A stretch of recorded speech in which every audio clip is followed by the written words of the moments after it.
ನಮಸ್ಕಾರ rebel TV ಲೈವ್ಗೆ ಸ್ವಾಗತ. ನಾನು ಶ್ರೀನಿವಾಸ್ ವೈದ್ಯ. ಈ ಬಾರಿ ಬಜೆಟ್, ಸೆಂಟ್ರಲ್ ಬಜೆಟ್ ಏನಾಗುತ್ತೆ ಅನ್ನುವಂತಹ ಕುತೂಹಲ ಅನೇಕರಲ್ಲಿ ವ್ಯಕ್ತವಾಗ್ತಾ ಇದೆ. ಯಾಕೆಂತಂದ್ರೆ ಈ ಬಾರಿಯ ಬಜೆಟ್ ನಲ್ಲಿ ಯಾರಿಗೆ ಗುಡ್ ನ್ಯೂಸ್, ಯಾರಿಗೆ ಬ್ಯಾಡ್ ನ್ಯೂಸ್ ಅನ್ನುವಂತಹ ಒಂದು ಆತಂಕ ಎಲ್ಲರಲ್ಲಿ ಮನೆ ಮಾಡಿದೆ. ಇನ್ಫ್ಯಾಕ್ಟ್ ಸ್ಟೇಟ್ ಬಜೆಟ್ನಂತೆ ಸೆಂಟ್ರಲ್ ಬಜೆಟ್ ಯಾವತ್ತೂ ಕೂಡ ಇರೋದಿಲ್ಲ. ಈ ಬಾರಿ ನಮೋ 3.0 ಸರ್ಕಾರ ಯಾವ ರೀತಿಯಾದಂತಹ ಖುಷಿ ಸುದ್ದಿಯನ್ನ ಯಾರಿಗೆಲ್ಲ ಕೊಡುತ್ತೆ ಅನ್ನುವಂಥದ್ದನ್ನ we have to wait and watch. ರೈತರ ಪರವಾಗಿ ಬಜೆಟ್ ಇದೆನೋ ಅಥವಾ ಶ್ರೀಮಂತರ ಪರವಾಗಿ ಬಜೆಟ್ ಇದೆನೋ, ಮಧ್ಯಮ ವರ್ಗದ ವ್ಯಕ್ತಿಗಳ ಪರವಾಗಿ, ಭಾರತ ದೇಶದ ಮಧ್ಯಮ ಮಿಡಲ್ ಕ್ಲಾಸ್ ಫ್ಯಾಮಿಲಿಗೆ ಸಂಬಂಧಪಟ್ಟಂತಹ ಅವರಿಗೆ ಅನುಕೂಲವಾಗುವಂತಹ ಬಜೆಟ್ ಈ ಬಾರಿ ಮಂಡನೆ ಆಗುತ್ತಾ ಅನ್ನುವಂಥದ್ದನ್ನ ಕಾದು ನೋಡಬೇಕು. ಕಳೆದ ಬಾರಿ ಟ್ಯಾಕ್ಸ್ ಪೇಯರ್ಸ್ಗೆ ಒಂದು ಸಂತಸದ ವಿಷಯ ವ್ಯಕ್ತವಾಗಿತ್ತು. ಈ ಬಾರಿ ಟ್ಯಾಕ್ಸ್ ಪೇಯರ್ಸ್ಗೆ ಏನೆಲ್ಲ ಸಂತಸದ ವಿಷಯ ಇದೆ, ರೈತರಿಗೆ ಏನೆಲ್ಲ ಸಂತಸದ ವಿಷಯ ಇದೆ ಅನ್ನುವಂಥದ್ದನ್ನ we have to wait and watch. ಅದರ ಜೊತೆಗೆ ಈ ಬಾರಿ ಕೇಂದ್ರ ಬಜೆಟ್ ನಲ್ಲಿ ರಾಜ್ಯಕ್ಕೆ ಸಂಬಂಧಪಟ್ಟಂತೆ ಒಂದಿಷ್ಟು ಬೆಳವಣಿಗೆಗಳು, ಒಂದಿಷ್ಟು ಸಂತೋಷದ ವಿಚಾರಗಳು ಕೇಳಬರುತ್ತಾ ಅನ್ನುವಂತಹ ನಿರೀಕ್ಷೆ ಬಹಳ ದೊಡ್ಡ ಪ್ರಮಾಣದಲ್ಲಿ ಇದೆ. ಭಾನುವಾರ ಇವತ್ತು ಎಲ್ರಿಗೂ ಸಿಗುತ್ತಾ ಒಂದು ಖುಷಿ ವಿಚಾರ ಅನ್ನುವಂತಹ ಒಂದು ನಿರೀಕ್ಷೆ ಈಗ ಹುಟ್ಟುಹಾಕಿದ್ದಾರೆ ನಿರ್ಮಲಾ ಸೀತಾರಾಮನ್. ಮಂಡ್ಯದ ಸಕ್ಕರೆ ಕಾರ್ಖಾನೆ ಇರಬಹುದು, ಅದರ ಜೊತೆಗೆ ಬೀದರ್ ವಿಶ್ವ ಪಾರಂಪರಿಕ ಸ್ಥಳಗಳಿಗೆ ಅನುದಾನದ ನಿರೀಕ್ಷೆಯನ್ನ ಈ ಬಜೆಟ್ ಹೊಂದಿದೆ. ಅದರ ಜೊತೆಗೆ ಕೊಪ್ಪಳ ಜಿಲ್ಲೆಯ ನವಲಿಯ ಡ್ಯಾಮ್ಗೆ ಅನುದಾನವನ್ನ ನೀಡುವಂತಹದ್ದು ಕೂಡ ಇದೇ ಬಜೆಟ್ ನಲ್ಲಿ ಇನ್ಕ್ಲೂಡ್ ಆಗಿದೆ. ಅದರ ಜೊತೆಗೆ ಬೆಳಗಾವಿಗೆ ಹೊಸ ಕೈಗಾರಿಕೆ ಟೆಕ್ ಅನ್ನ ತರಬೇಕು ಅನ್ನುವಂತಹ ವಿಚಾರವೂ ಕೂಡ ಇದೆ ಬಜೆಟ್ ನಲ್ಲಿ ಇನ್ಕ್ಲೂಡ್ ಆಗಿದೆ. ಅದರ ಜೊತೆಗೆ ರಾಯಚೂರಲ್ಲಿ ಏಮ್ಸ್ ಆಸ್ಪತ್ರೆಯನ್ನ ನಿರ್ಮಾಣ ಮಾಡಬೇಕು ಅನ್ನುವಂತಹ ಒಂದು ಹವಾಲು ಕೂಡ ಈ ಬಜೆಟ್ ನಲ್ಲಿದೆ. ಹೀಗೆ ಹಲವಾರು ವಿಚಾರಗಳು ಈ ಬಜೆಟ್ ನಲ್ಲಿ ತುಂಬಿಕೊಂಡಿದೆ. ಅದರ ಜೊತೆಗೆ ನಿರ್ಮಲಾ ಸೀತಾರಾಮನ್ ರವರು ಸತತ 9ನೇ ಬಾರಿ ಬಜೆಟ್ ಮಂಡನೆಯನ್ನ ಮಾಡ್ತಾ ಒಂದು ಕೀರ್ತಿಗೆ, ಹೆಸರಿಗೆ ಪಾತ್ರರಾಗಿದ್ದಾರೆ. ಒಂದು ಹೊಸ ದಾಖಲೆಯನ್ನು ಸೃಷ್ಟಿ ಮಾಡ್ತಾ ಇದ್ದಾರೆ. ಆ ಬಜೆಟ್ ಮಂಡನೆಯ ನೇರ ಪ್ರಸಾರ ನಿಮ್ಮ ರೆಬಲ್ ಟಿವಿಯಲ್ಲಿ ಪ್ರಸಾರವಾಗುತ್ತೆ. ಅದರ live please. Pharma strategy for health advancement through knowledge, technology and innovation. India's disease burden is observed to be shifting towards non-communicable diseases like diabetes, cancer and autoimmune disorders. Biologic medicines are key to longevity and quality of life at affordable costs. To develop India as a global biopharma manufacturing hub,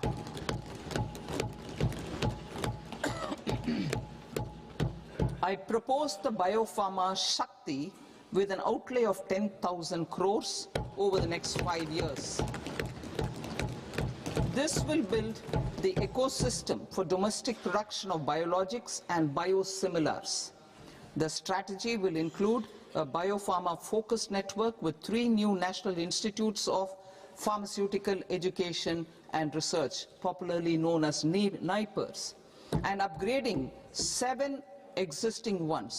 It will also create a network of 1,000 accredited India clinical trials sites.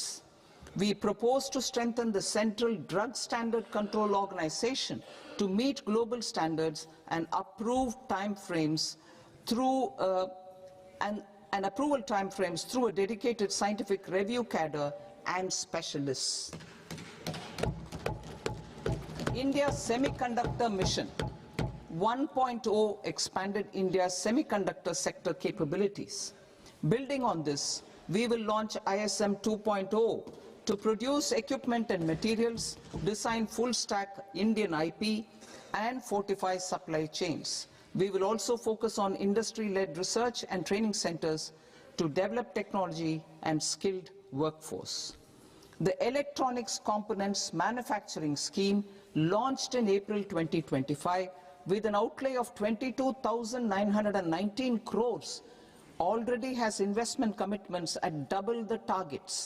We propose to increase the outlay to 40,000 crores to capitalize on this momentum.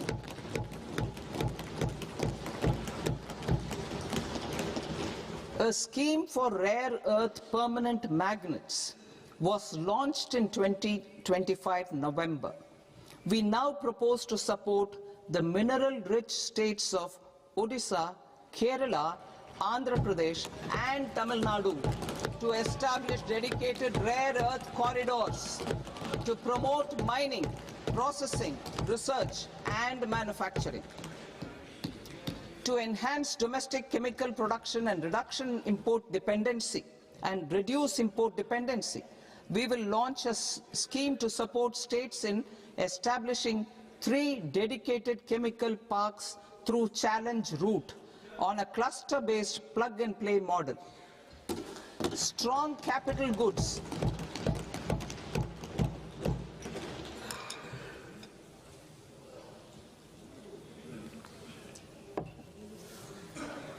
Strong capital goods capability is a determinant of productivity and quality across different sectors. Towards building this capacity, I propose the following. High-tech tool rooms will be established by central public sector enterprises at 2 locations as digitally enabled automated service bureaus that locally design, test and manufacture high-precision components at scale and at lower cost. 2. A scheme for enhancement of construction and infrastructure equipments will be introduced to strengthen domestic manufacturing of high value and technologically advanced CIE. This can range from lifts in a multi-storied apartment or firefighting equipment in multiplexes, large or small, and to tunnel boring equipments for building metros and high-altitude roads. I also propose a scheme for container manufacturing to create a globally competitive container manufacturing ecosystem with a budgetary allocation of 10,000 crores over a 5-year period. For the labor-intensive textile sector, I propose an integrated program with 5 subparts. 1. The National Fiber Scheme for self-reliance in natural fibers, such as silk, wool and jute, man-made fibers and new-age fibers. Textile expansion and employment scheme to modernize traditional clusters with capital support for machinery, technology upgradation and common testing and certification centers. 3. The National Handloom and Handicraft Program to integrate and strengthen existing schemes and ensure targeted support for weavers and artisans. Tex Eco Initiative to promote globally competitive and sustainable textiles and apparels. Samarth 2.0 to modernize the upgrade the textile skilling ecosystem through collaboration with industry and academic institutions. Further, I propose to set up mega textile parks in challenge mode. They can also focus on bringing value addition to technical textiles. I propose to launch the Mahatma Gandhi Gram Swaraj initiative to strengthen khadi, handloom and handicrafts. This will help in global market linkage and branding. It will streamline and support training, skilling, quality of process and production. This will benefit our weavers, village industries, One District, One Product ODOP initiative and also our rural youth. India has the potential to emerge as a global hub for high quality, affordable sports goods. I propose a dedicated initiative for sports goods that will promote manufacturing, research and innovation in equipment design as well as material sciences. Rejuvenation of legacy industrial clusters. I propose to introduce a scheme to revive 200 legacy industrial clusters to improve their cost competitiveness and efficiency through infrastructure and technology upgradation. creating champion SMEs and supporting micro enterprises. Recognizing MSMEs as a vital engine of growth, I propose a three-pronged approach to help them grow as champions. Equity support. I propose to introduce a dedicated 10,000 crores SME growth fund to create future champions, incentivizing enterprises based on select criteria. I also propose to top up the Self-Reliant India Fund set up in 2021 with 2,000 crores to continue support to micro enterprises and maintain their access to risk capital. Liquidity support. With TREDS, more than 7 lakh crore has been made available to MSMEs. To leverage its full potential, I propose 4 measures. 1.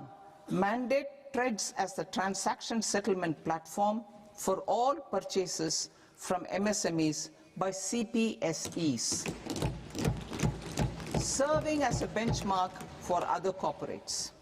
2. Introduce a credit guarantee support mechanism through CGTMSE for invoice discounting on TREDS platform. 3. Link GEM with TREDS for sharing information with financiers about government purchases from MSMEs, encouraging cheaper and quicker financing. 4. Introduce TREDS receivables as asset-backed securities, helping develop a secondary market, enhancing liquidity and settlement of transactions. Professional support. Government will facilitate professional institutions such as the ICAI, ICSI, ICMAI to design short-term modular courses and practical tools to develop a cadre of corporate mitras, especially in Tier 2 and Tier 3 towns. These accredited para-professionals will help MSMEs meet compliance requirements at affordable costs. Infrastructure. During this past decade, our government has undertaken several initiatives for large-scale enhancement of public infrastructure, including through new financing instruments such as Infrastructure Investment Trust (InvITs) and Real Estate Investment Trust (REITs), and institutions like NIIF and NABFID. We shall continue to focus on developing infrastructure in cities with over 5 lakh population, that is Tier 2, Tier 3 cities, which have expanded to become growth centers. Public capital expenditure has increased manifold from 2 lakh crore in 2014-15 to an allocation of 11.2 lakh crore in BE 25-26. In this coming year, that is financial year 2026-27, I propose to increase it to 12.2 lakh crores to continue the momentum. To strengthen the confidence of private developers regarding risks during infrastructure development and construction phase, I propose to set up an infrastructure risk guarantee fund to provide prudentially calibrated partial credit guarantee to lenders. Over the years, REITs have emerged as a successful instrument for asset monetization. I propose to accelerate recycling of significant real estate assets of the CPSEs through the setting up of dedicated REITs. To promote environmentally sustainable movement of cargo, I propose to 1. Establish new dedicated freight corridors connecting Dankuni in the east to Surat in the west. Operationalize 20 new national waterways over the next 5 years, starting with National Waterways 5 in Orissa to connect mineral-rich areas of Talcher and Angul and industrial centers like Kalinga Nagar to the ports of Paradeep and Dhamra. Training institutes will be set up as regional centers of excellence for development of required manpower for these waterways. This will benefit youth in the entire stretch of the waterways to train and acquire skills. Further, a ship repair ecosystem catering to inland waterways will also be set up at Varanasi and Patna.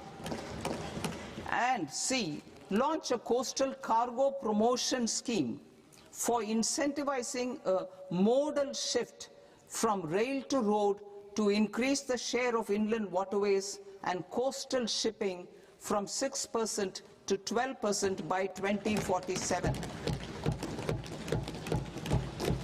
To enhance last mile and remote connectivity and promote tourism, I propose to give incentives to indigenize manufacturing of seaplanes. A seaplane VGF scheme will be also introduced to provide support for operations. Carbon capture, utilization and storage. Aligning with the roadmap launched in December 2025, the carbon capture, utilization and storage technologies at scale will achieve higher readiness and in end-use application across 5 industrial sectors, including power, steel, cement, refineries, and chemicals. An outlay of 20,000 crore is proposed over the next 5 years for this purpose. City economic regions. Cities are India's engines of growth, innovation, and opportunities. We shall now focus on Tier 2, Tier 3 cities, and even temple towns, which need modern infrastructure and basic amenities. This budget aims to further amplify the potential of cities to deliver the economic power of agglomerations by mapping city economic regions based on their specific growth drivers. An allocation of 5,000 crore per CER over 5 years is proposed for implementing their plans through a challenge mode with a reform-cum-result-based financing mechanism. In order to promote environmentally sustainable passenger systems, we will develop 7 high-speed rail corridors between cities as growth connectors, namely Mumbai to Pune, Pune to Hyderabad, Hyderabad to Bengaluru, Hyderabad to Chennai, Chennai to Bengaluru, Delhi to Varanasi, Varanasi to Siliguri.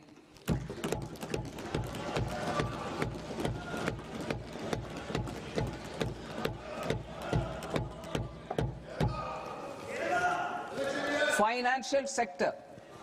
The Indian banking sector today is characterized by strong balance sheet, historic highs in profitability, improved asset quality, and coverage exceeding 98% of villages in the country. At this juncture, we are well placed to futuristically evaluate the measures needed to continue on the path of reform-led growth of this sector. I propose setting up a high-level committee on banking for Vikasit Bharat, high-level committee on banking for Vikasit Bharat, to comprehensively review the sector and align it with India's next phase of growth, while safeguarding financial stability, inclusion, and consumer protection. The vision for NBFCs for Vikasit Bharat has been outlined with clear targets for credit disbursement and technology adoption in order to achieve scale and improve efficiency in the public sector NBFCs. As a first step, it is proposed to restructure the Power Finance Corporation and Rural Electrification Corporation. I propose a comprehensive review of the foreign exchange management non-debt instruments rules to create a more contemporary, user-friendly framework for foreign investments consistent with India's evolving economic priorities. Corporate bond market.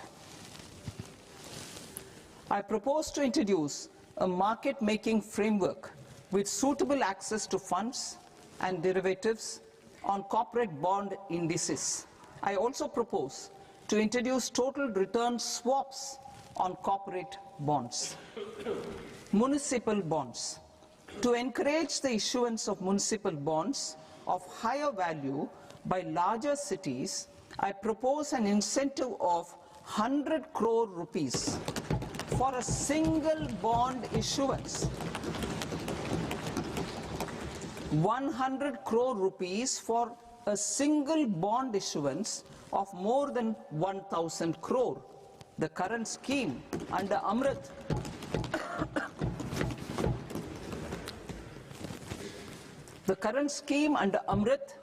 which incentivizes issuances up to 200 crores only, will also continue to support smaller and medium towns.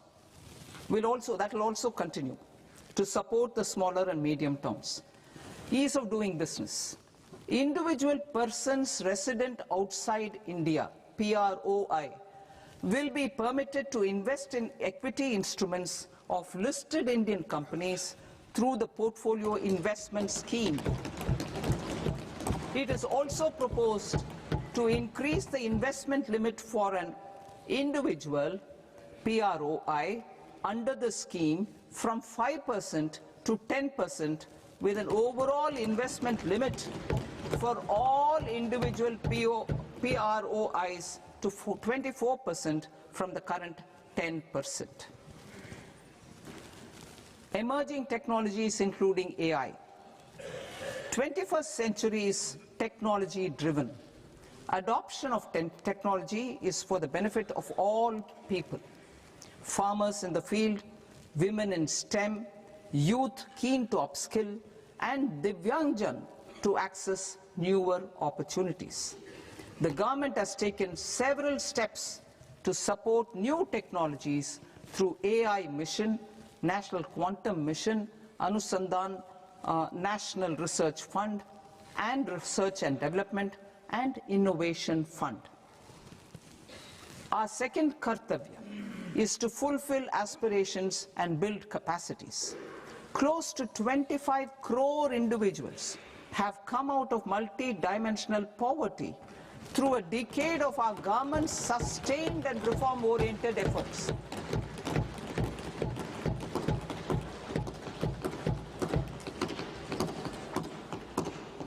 Our government has therefore decided to place a renewed emphasis on the service sector to provide a pathway to fulfilling aspirations of a youthful India with the following measures.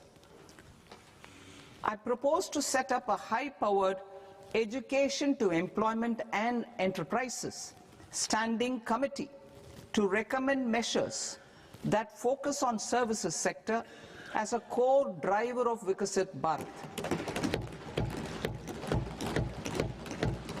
This will make us a global leader in services with a 10% global share by 2047.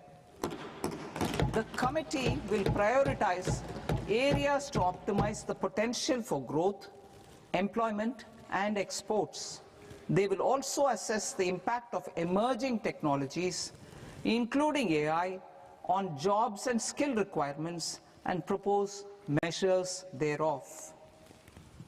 To create a range of skilled career pathways, a new range of skilled career pathways for our youth, I propose interventions in the following sectors. Health. Existing institutions for allied health professionals will be upgraded and new AHP institutions established in private and government sectors.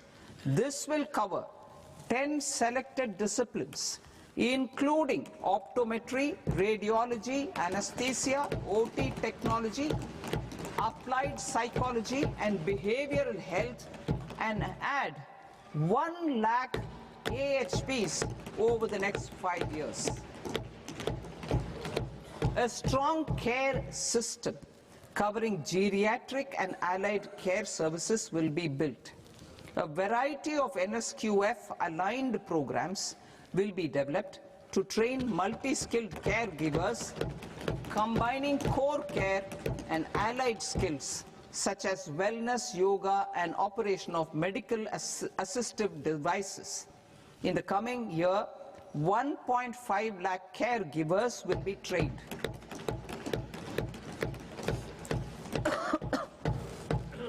Hubs for medical value tourism. To promote India as a hub for medical tourism services, I propose to launch a scheme to support states in establishing 5 regional medical hubs in partnership with the private sector. These hubs will serve as integrated healthcare complexes that combine medical, educational, and research facilities. They will have Ayush centers, medical value tourism facilitation centers, and infrastructure for diagnostics, post-care, and rehabilitation. These hubs will provide diverse opportunities, job opportunities for health professionals, including doctors and AHPs. Ancient Indian yoga, already respected in several parts of the world, was given a mass global recognition when Honorable Prime Minister took it to the UN. Post-COVID, Ayurveda gained a similar global acceptance and recognition. Exporting quality Ayurveda products helps farmers who grow the herbs and youth who process the products. To meet growing global demand, a few more steps are being taken. I propose to, 1, set up 3 new All India Institutes of Ayurveda. 2, upgrade Ayush pharmacies and drug testing labs for higher standards of certification ecosystem and make available more skilled personnel. 3, upgrade the WHO Global Traditional Medicine Center in Jamnagar to bolster evidence-based research, training, and awareness for traditional medicine.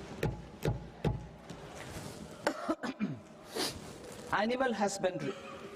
Livestock contributes to close to 16% of farm income, including of poor and marginal households. To scale up availability of veterinary professionals by more than 20,000, I propose to roll out a loan-linked capital subsidy support scheme for establishment of veterinary and para-veterinary colleges, veterinary hospitals, diagnostic laboratories, and breeding facilities in private sector. Collaboration between Indian and foreign institutions will also be facilitated. Orange economy. India's animation, visual effects, gaming and comics sector, AVGC sector, is a growing industry projected to require 2 million professionals by 2030. I propose to support the Indian Institute of Creative Technologies, Mumbai, in setting up AVGC content creator labs in 15,000 secondary schools all over the country and 500 colleges. The Indian design industry is expanding rapidly, and yet there is a shortage of Indian designers. I propose to establish, through Challenge Route, a new National Institute of Design to boost design education and development in the eastern region of India. Education.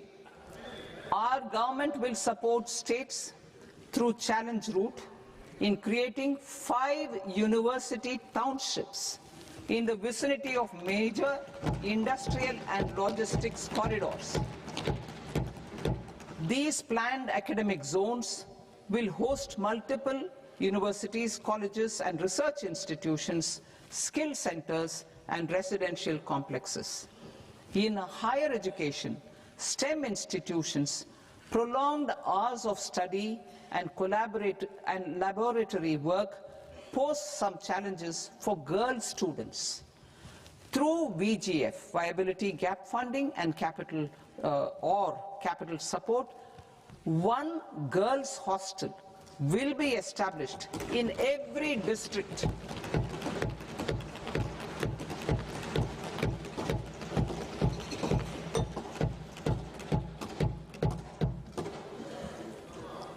To promote astrophysics and astronomy via immersive experiences.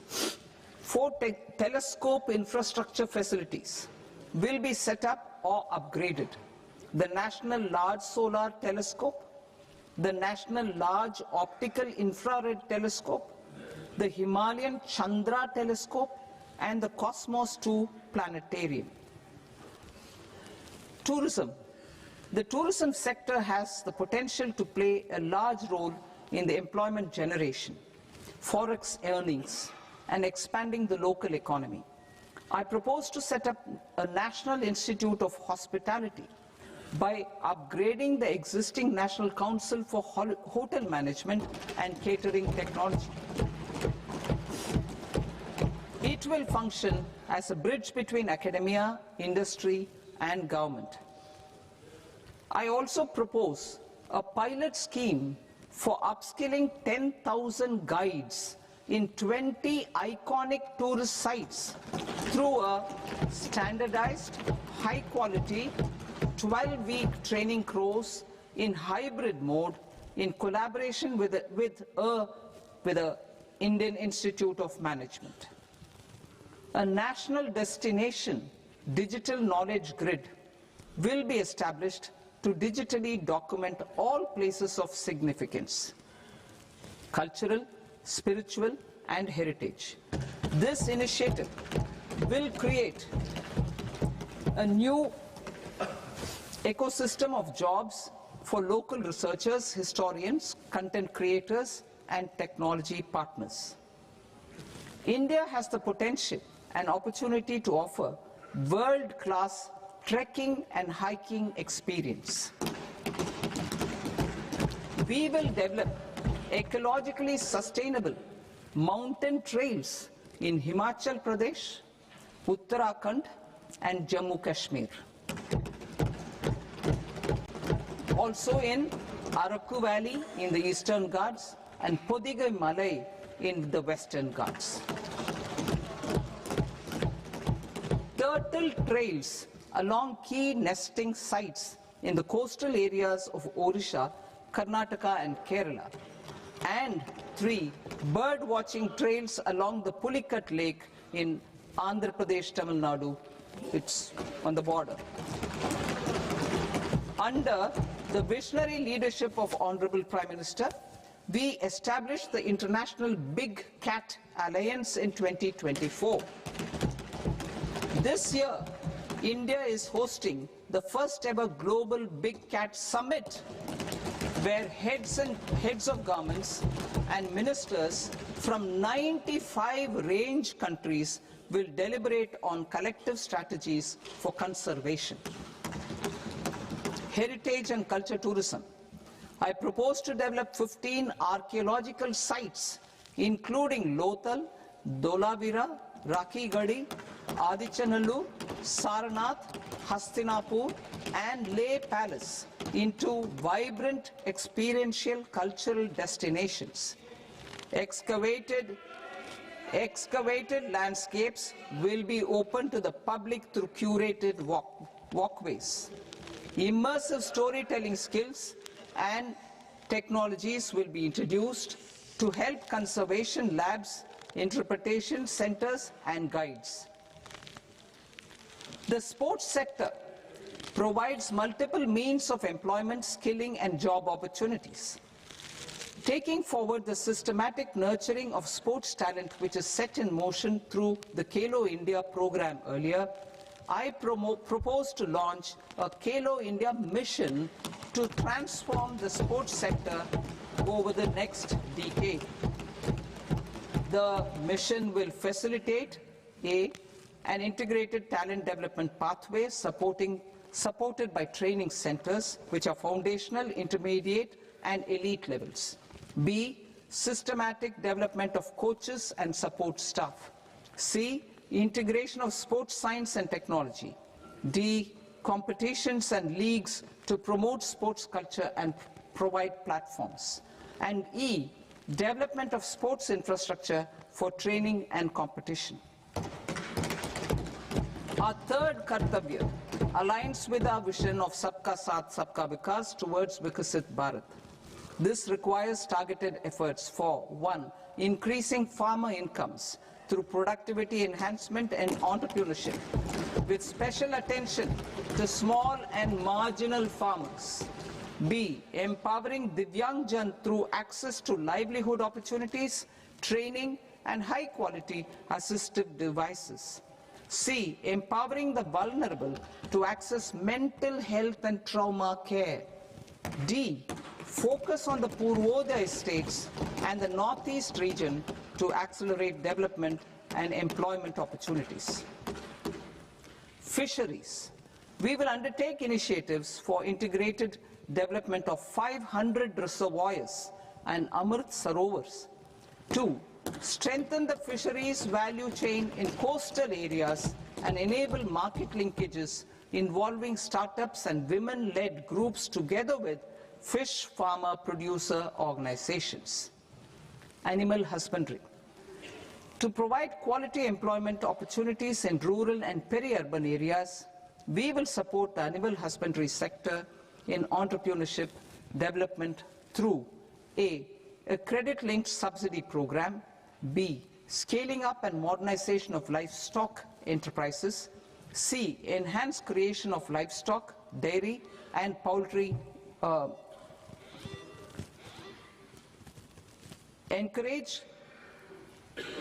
read that again. Enhanced creation of livestock, dairy and poultry-focused integrated value chains. And D. Encourage creation of livestock farmer-producer organizations. High-value agriculture. To diversify farm outputs, increase productivity, enhance farmers' incomes, and create new employment opportunities, we will support high-value crops such as coconut, sandalwood, cocoa, cashew in the coastal areas, agar trees in northeast, and nuts such as almonds, walnuts, and pine nuts in our hilly regions. These, all of them, will be supported. India is the world's largest producer of coconuts. About 30 million people, including nearly 10 million farmers, depend on coconuts for their livelihood. To further enhance competitiveness in coconut production, I propose a coconut promotion scheme to increase production and enhance productivity through various interventions, including replacing and non-productive trees with new saplings or plants or varieties in major coconut growing states. A dedicated program is proposed for Indian cashew and cocoa to make India self-reliant in raw cashew and coconut production and processing, enhance export competitiveness, and transform Indian cashew and Indian cocoa into premium global brands by 2030. Sandalwood. Sandalwood is closely linked to India's social and cultural heritage. Our government will partner with state governments to promote focused cultivation and post-harvest processing to restore the glory of the Indian sandalwood ecosystem, to rejuvenate old, low-yielding orchards, and expand high-density cultivation of walnuts, almonds, and pine nuts. We will support a dedicated program to enhance farmer incomes and in bringing value addition by engaging youth. Bharat Vistar, that is virtually integrated system to access agricultural resources. I propose to launch Bharat Vistar, a multilingual AI tool that shall integrate the AgriStack portals and the ICAR package on agricultural practices with AI systems. This will enhance farm productivity, enable better decisions for farmers, and reduce risk by providing customized advisory support. She Marts for rural women-led enterprises. Building on the success of Lakpati Didi program, I propose to help women take the next step from credit-linked livelihoods to being owners of enterprises. Self-help entrepreneur, She Marts will be set up as community-owned retail outlets within the cluster-level federations through enhanced and innovative financing instruments. Empowering Divyangjan. Divyangjan Kaushal Yojana. Information technology, AVGC sectors, hospitality and food and beverages sectors often offer task-oriented and process-driven roles which are suitable for Divyangjan. We will ensure dignified livelihood opportunities through industry-relevant and customized training specific to each Divyangjan group. Divyang Sahara Yojana. Timely access to high-quality assistive devices for all eligible Divyangjan is a fundamental need.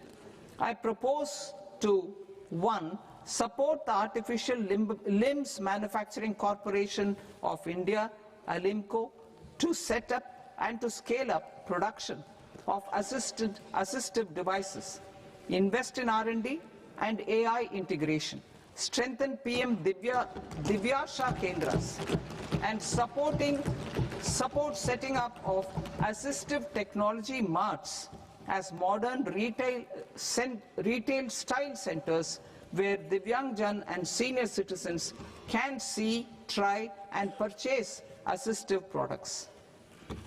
Reaffirming our commitment to mental health and trauma care. There are no national institutes for mental health care in North India. We will therefore set up a NIMHANS 2 and also upgrade national mental health institutes in Ranchi and in Tezpur as regional apex institutions.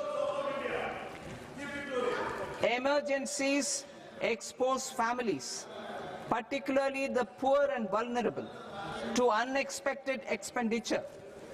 We will strengthen and increase these capacities by 50% in district hospitals by establishing emergency and trauma care centers. Focus on Purvodaya states and northeastern regions. Purvodaya.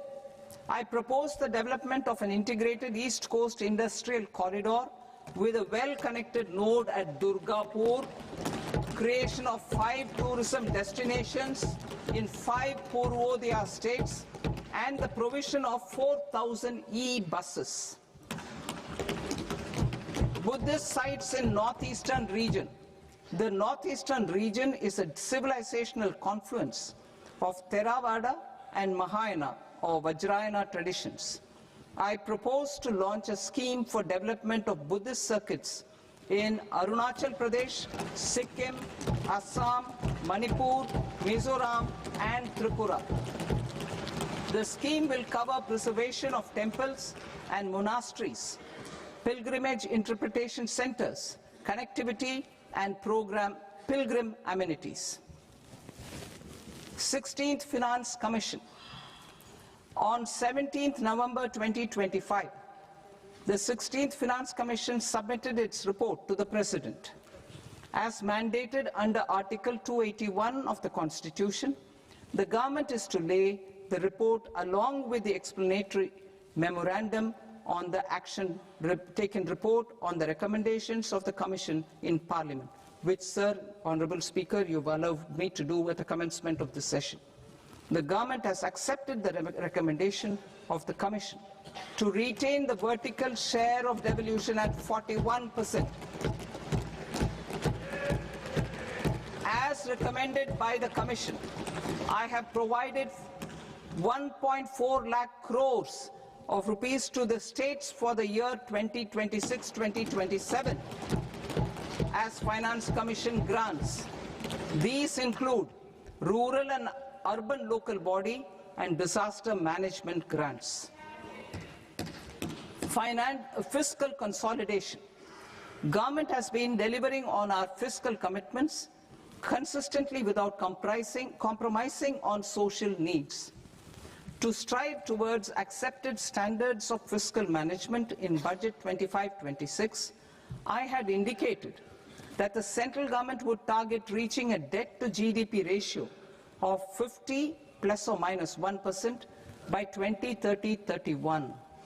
In line with this, the debt to GDP ratio is estimated to be 55.6% of GDP in BE 26-27, compared to 56.1% of GDP in RE 25-26. A declining debt to GDP ratio will gradually free up resources for priority sector lending and expenditure by reducing the outgo on interest payments. One of the main operational instruments for debt targeting is the fiscal deficit. I am happy to inform this august House that I fulfilled my commitment made in 2021-2022 to reduce fiscal deficit below 4.5% of GDP by 25-26. In RE 25-26, the fiscal deficit has been estimated at par with BE of 2025-26 at 4.4% of GDP.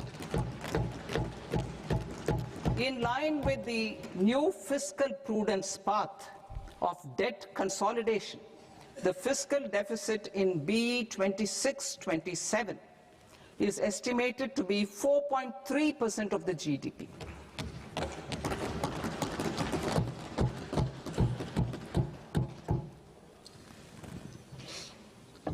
The revised estimates of the non-debt receipts are 34 lakh crore rupees, of which the centre's net tax receipts are 26.7 lakh crore. The revised estimate of the total expenditure is 49.6 lakh crore rupees, of which the capital expenditure is about 11 lakh crores. Budget estimates 2026 to 2027. Coming to 26-27, the non-debt receipts and the total expenditure are estimated as 36.5 lakh crore and 53.5 lakh crore respectively. The centre's net tax receipts are estimated at 28.7 lakh crore rupees.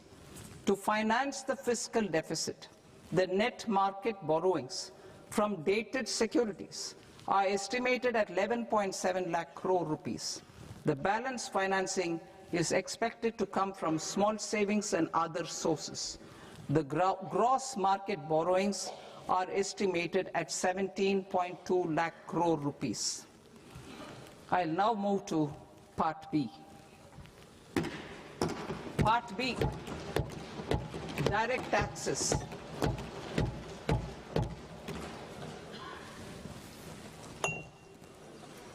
Honorable Speaker, sir, I now present my proposals on direct taxes. New Income Tax Act. In July 2024, I announced a comprehensive review of the Income Tax Act 1961. This was completed in a record time, and the Income Tax Act 2025 will come into effect from 1st April 2026. The simplified income tax rules and forms will be notified shortly, giving adequate time to taxpayers to acquaint themselves with its requirements. The forms have been redesigned such that ordinary citizens can comply without difficulty.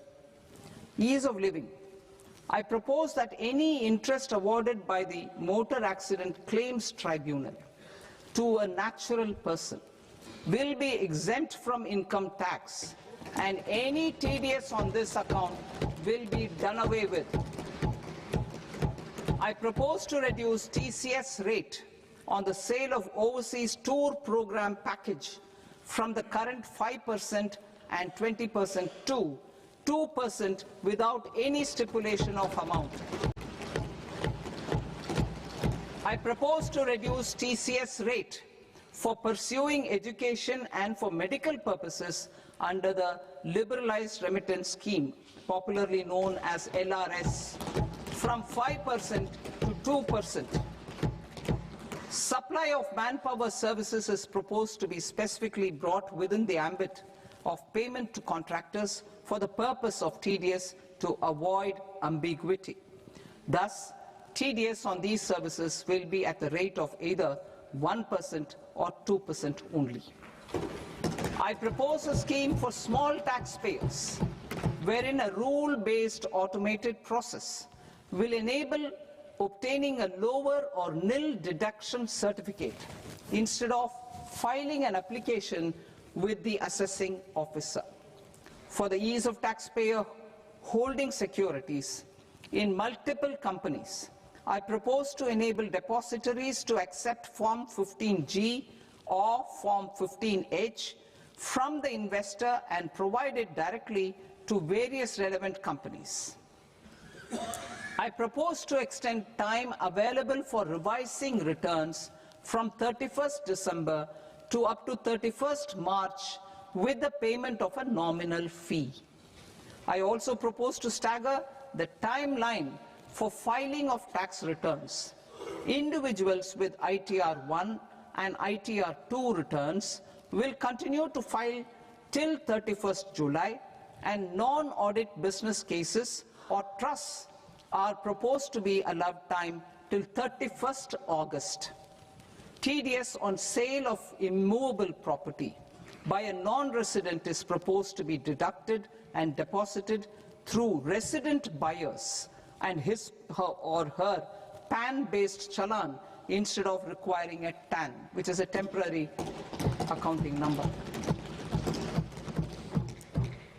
To address practical issues of small taxpayers like students, young professionals, tech employees, relocated NRIs, and such others, I propose to introduce a one-time 6-month foreign asset disclosure scheme for these taxpayers to disclose income or assets below a certain size. This scheme would be applicable for two categories of taxpayers, namely A, who did not disclose their overseas income or assets, and B, who disclosed their overseas income and or paid due tax but could not declare the asset acquired. For category A, the limit of undisclosed income or asset is proposed to be up to 1 crore rupees. They need to pay 30% of fair market value of asset or 30% of undisclosed income as tax and 30% as additional income tax in lieu of penalty, and would thereby get immunity from prosecution. For category B, asset value is proposed to be up to 5 crore rupees. Here, immunity from both penalty and prosecution will be available with a payment of fee of 1 lakh rupees. Rationalizing penalty and prosecution. Multiplicity of proceedings are hindrance to the ease of doing business. I propose to integrate assessment and penalty proceedings by way of a common order for both. There will be no interest liability on the taxpayer on the penalty amount for the period of appeal before the first appellate authority, irrespective of the outcome of appeal process. Further, quantum of prepayment is being reduced from 20% to 10% and will continue to be calculated only on core tax demand. As an additional measure for reducing litigation, I propose to allow taxpayers to update their returns even after reassessment proceedings have been initiated, and an additional 10% tax rate over and above the rate applicable for the relevant year.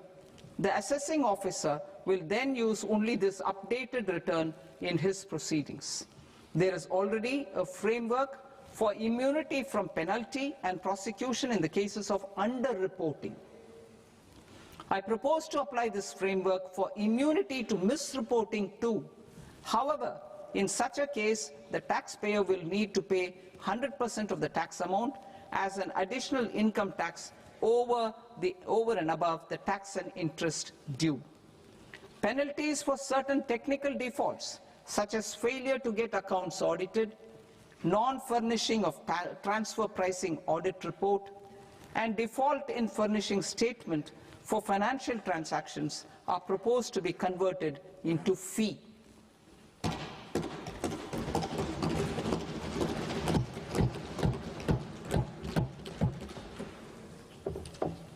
I propose to rationalize prosecution framework under Income Tax Act while maintaining a careful balance for deterrence in some serious offence. Non-production of books of account and documents and requirement of TDS payment where payment is made in kind are being decriminalized.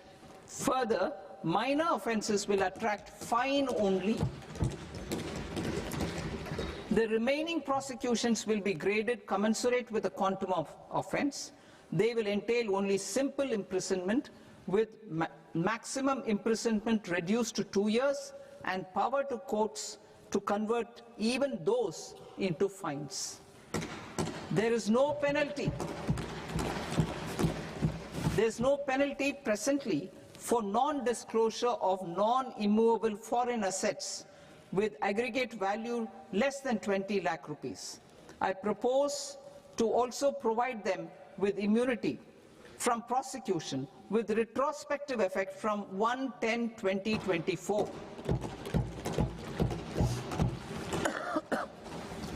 Cooperatives. Deduction is already allowed to a primary cooperative society engaged in supplying milk, oilseeds, fruits or vegetables raised or grown by its members. I propose to extend this deduction to also include supply of cattle feed and cotton seed produced by its members. I propose to allow inter-cooperative society dividend income as deduction under the new tax regime to the extent it is further distributed to its members. I further propose to allow exemption for a period of 3 years to dividend income received by a notified national cooperative federation on their investments made in companies up to 31/1/2026.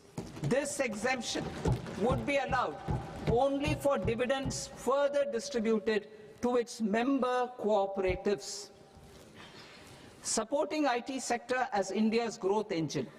India is a global leader in software development services, IT-enabled services, knowledge process outsourcing services, and contract R&D services relating to software development.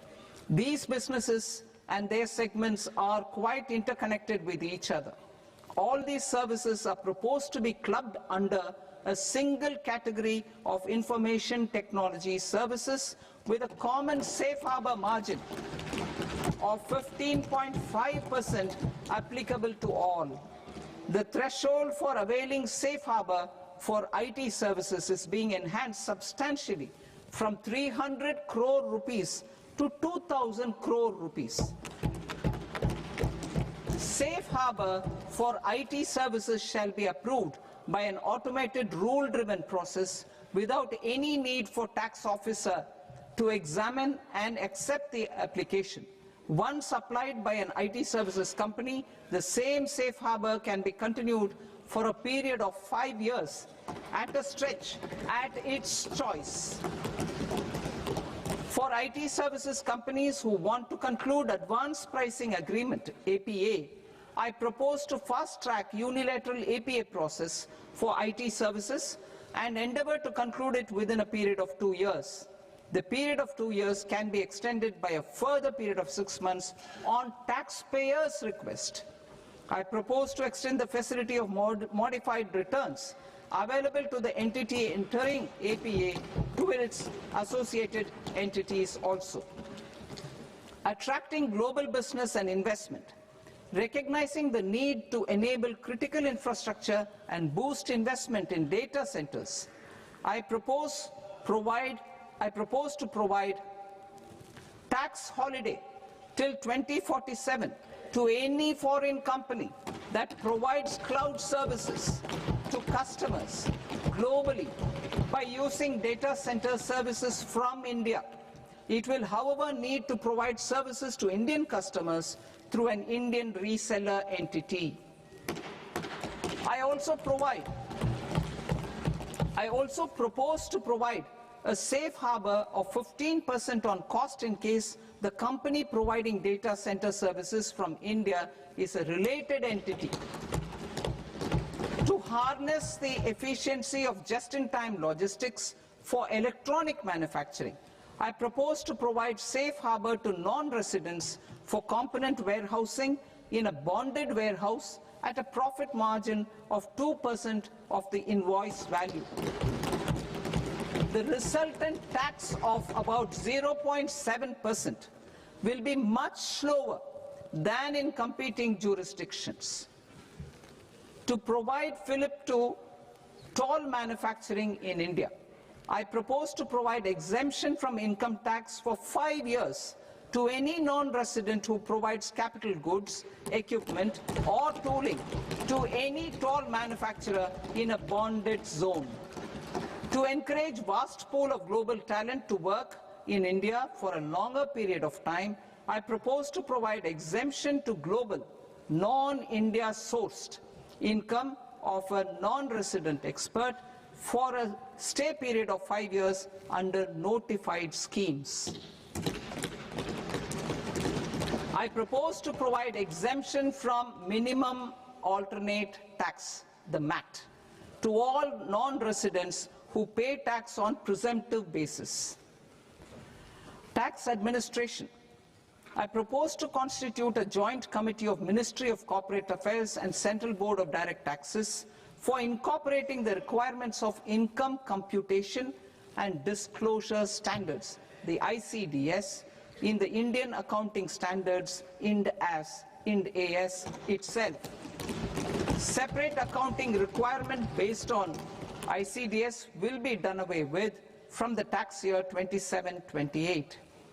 To support Prime Minister Modi's vision of homegrown accounting and advisory firms to become global leaders, I propose to rationalize the definition of accountant for the purposes of safe harbor rules.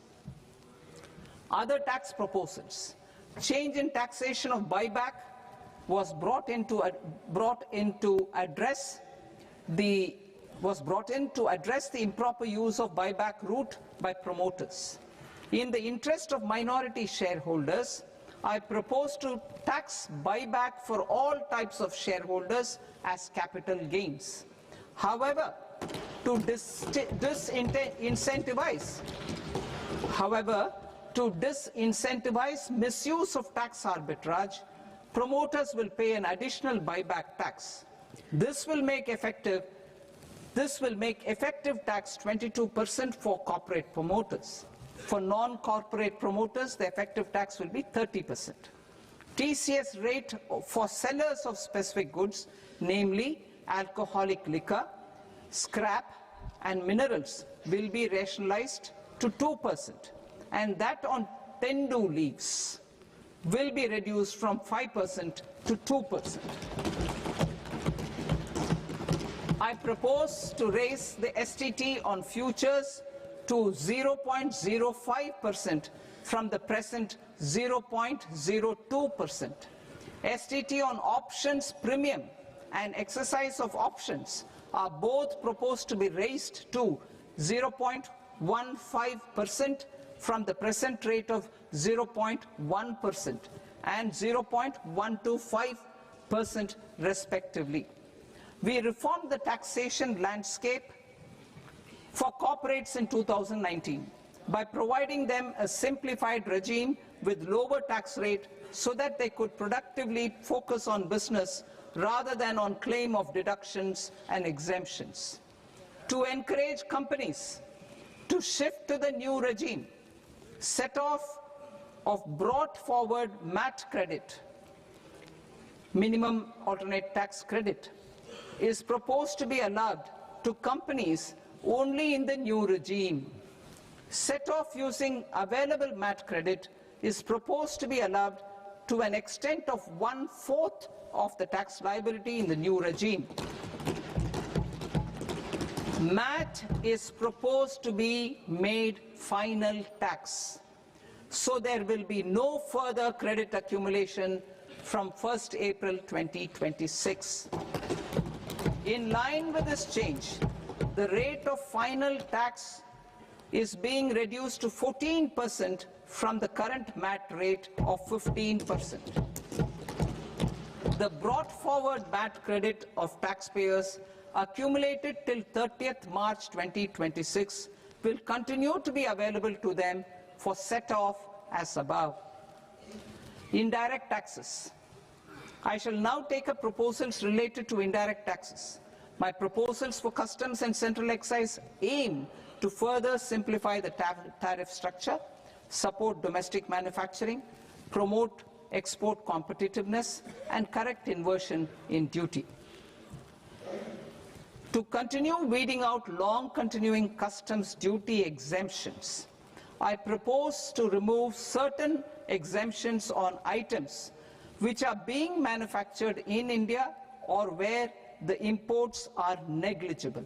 Similarly, to further simplify the process of ascertaining the rate of duty applicable on a particular item, I propose to incorporate certain effective rates in various customs notifications to the tariff schedule itself. I shall now take up sector-specific proposals. Promotion of exports of marine, leather, and textile products. I propose to increase the limit for duty-free imports of specified inputs used for processing seafoods for export from the current 1% to 3% of FOB value of the previous year's export turnover. I also propose to allow duty-free imports of specified inputs, which is currently available for exports of leather or synthetic footwear, to exports of shoe uppers as well. I propose to extend the time period for export of final product from the existing 6 months to 1 year for exporters of leather or textile garments, leather or synthetic footwear, and other leather products. Energy transition and security. I propose to extend the basic customs duty exemption given to capital goods used for manufacturing lithium-ion cells for batteries to those used for manufacturing lithium-ion cells for battery energy storage systems also. I propose to exempt basic customs duty on import of sodium antimonate for use in manufacture of solar glass. Nuclear power.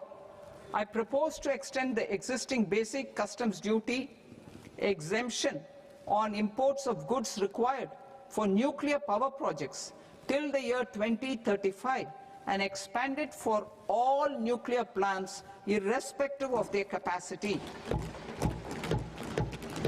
Critical minerals. It is proposed to provide basic customs duty exemption to the import of capital goods required for the processing of critical minerals in India. Biogas blended CNG. I propose to exclude the entire value of biogas while calculating the central excise duty payable on biogas blended CNG.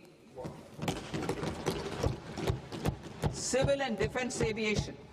I propose to exempt basic customs duty on components and parts required for the manufacture of civilian training and other aircrafts. It is proposed to exempt basic customs duty on raw materials imported for the manufacture of parts of aircraft to be used in maintenance, repair, or overall requirements by units in the defense sector. Electronics. To deepen value addition in the consumer electronics sector, I propose to exempt basic customs duty on specified parts used in the manufacture of microwave ovens. Special economic zone. To address the concerns arising about utilization of capacity by manufacturing units in the special economic zones due to global trade disruptions, I propose as a special one-time measure to facilitate sales by eligible manufacturing units in SEZs to the domestic tariff area at concessional rates of duty. The quantity of such sales will be limited to a prescribed proportion of their exports. Necessary regulatory changes will be undertaken to operationalize the measures while ensuring level playing field for the units working in the DTA. Ease of living. To rationalize the customs duty structure for goods imported for personal use, I propose to reduce the tariff rate on all dutiable goods imported for personal use from 20% to 10%. To provide relief to patients, particularly those suffering from cancer, I propose to exempt basic customs duty on 17 drugs or medicines. I propose also to add 7 more rare diseases for the purposes of exempting import duties on personal imports of drugs, medicines, and food for special medical purposes used in their treatment. Customs process. India's role and share in the global trade is poised for a major leap in line with our ambition and journey towards Vikasit Bharat.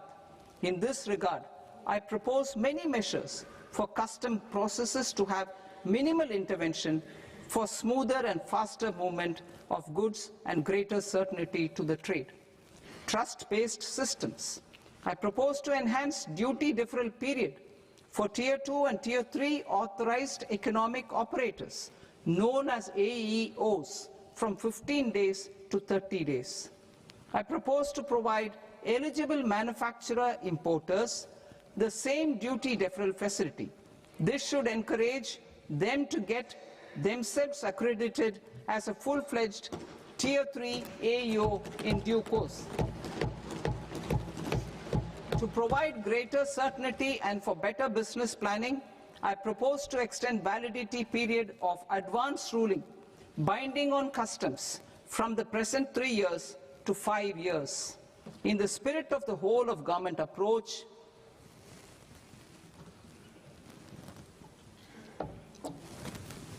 government agencies will be encouraged to leverage AEO accreditation for preferential treatment in clearing their cargo. Regular importers with trusted long-standing supply chains will be recognized in the risk system so that the need for verification of their cargo every time can be minimized. Export cargo using electronic sealing. Export cargo using electronic sealing will be provided through clearance from the factory premises to the ship. For import of goods not needing any compliance, filing of bill of entry by a trusted importer and arrival of goods will automatically notify customs for completing their clearance formalities. This will enable goods to be released immediately on arrival. The customs warehouse framework will be transformed into a warehouse operator-centric system with a self-declarations, electronic tracking, and risk-based audit. These reforms will move away from the current system of officer-dependent approvals and reduce transaction delays and compliance costs. Ease of doing business. Approvals required for cargo clearance from various government agencies will be seamlessly processed through a single and interconnected digital window by the end of the financial year. processes involved in clearance of food, drugs, plant and animal and wildlife products, accounting for about 70% of interdicted cargo, will be operationalized on this system by April 2026 itself. For goods not having any compliance requirement, clearance will be done by customs immediately after online registration is completed by the importer, subject to the payment of duty. Customs integrated system will be rolled out in 2 years as a single integrated and scalable platform for all customs processes. Utilization of non-intrusive scanning with advanced imaging and AI technology for risk assessment will be expanded in a phased manner with the objective to scan every container across all the major ports. New export opportunities to support Indian fishermen to fully harness the economic value of marine resources beyond our territorial waters. The following measures will be taken. A. Fish catch by an Indian fishing vessel in exclusive economic zone or on the high seas will be made free of duty. Landing of such fish on foreign port will be treated as export of goods. Safeguards will be put in place to prevent misuse during fish catch, transit or transshipment. To support aspirations of India's small businesses, artisans and startups to access global markets through e-commerce, I am pleased to announce complete removal of the current value cap of 10 lakh rupees per consignment on courier exports. In addition, handling of rejected and returned consignments will be improved with effective use of technology for identifying such consignments. I propose to revise provisions governing baggage clearance during international travel to address genuine concerns of passengers. The revised rules will enhance duty-free allowances in line with the present-day travel realities and provide clarity in temporary carriage of goods brought in or taken out. There are honest taxpayers who are willing to settle disputes by paying all their dues, but they get deterred due to negative connotation associated with penalty. They will now be able to close cases by paying an additional amount in lieu of penalty. Honorable Speaker, sir, with this, I commend the budget to this august House. Jai Hind.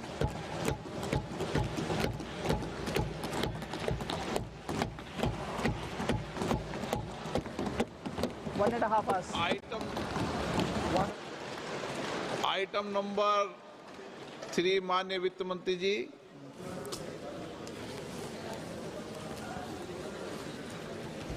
Item number 2, sir. 3 Sir, with your permission, I rise to lay on the table of the following statements under Section 3(1) of the Fiscal Responsibility and Budget Management Act of 2003. Medium-term fiscal policy, fiscal policy strategy statement, and macroeconomic framework statement. Item number 4 माननीय वित्त मंत्री जी। Sir, with your permission, I move for leave to introduce the Finance Bill 2026. प्रश्न ये कि विधेयक को पुनर्स्थापित करने की अनुमति प्रदान की जाए। जो सदस्य इस पक्ष में हाँ गए, जो सदस्य विरोध में ना गए, मेरे विचार में निर्णय हाँ वालों के पक्ष में, हाँ वालों के पक्ष में अनुमति प्रदान की जाती है। माननीय मंत्री जी, अब विधेयक पुनर्स्थापित करें। Sir, I introduce the bill. माननीय सदस्यगण, आपको सूचित किया जाता है कि माननीय वित्त मंत्री जी के बजट भाषण की कॉपी पब्लिकेशन काउंटर पर ली जाती है। बजट भाषण और बजट से संबंधित दस्तावेज आपके मोबाइल फोन और मेंबर पोर्टल्स पर ही उपलब्ध है। सभा की कार्रवाई कल सोमवार दिनांक 2 फरवरी 2026 को प्राप्त 11 बजे तक के लिए स्थगित की जाती है।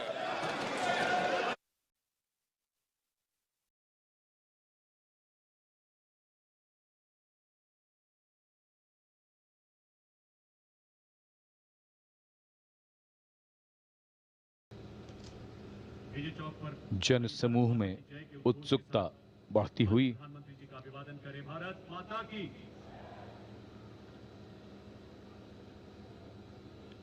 सभी की उत्सुकता